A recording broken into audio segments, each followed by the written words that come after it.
So, good day, I'm Lance Ramos from BSIT3Y1-2, and I'm here to explain the part 1 of our laboratory activity number 3.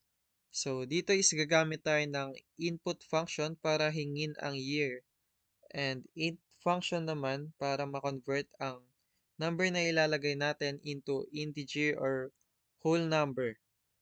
Pagkatapos naman ay gagamit ng conditional statement na if-else para i-check ang condition ng leap year. So, dito gagamit tayo ng modulo operator, which is the percent sign.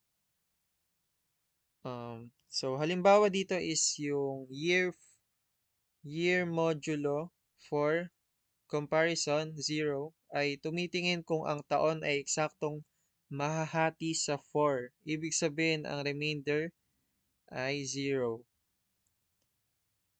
Then, yung pag-check ng divisibility dito is pwedeng magsama. So, pwedeng dalawa or tatlo yung condition sa pamamagitan ng and or. Yan. So, kung saan dito ay ang isang taon ay isang leap year kung ito ay mahahati sa 4 at hindi sa 100. Kung ito ay and or kung mahahati siya sa 400.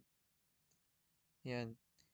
If may mag-true man dito sa mga condition na to, lalabas sa print function natin ang leap year. And kung wala naman is not a leap year. So makikita natin dito na nahati siya sa 4. So leap year siya. And dito naman is hindi siya nahati sa 4.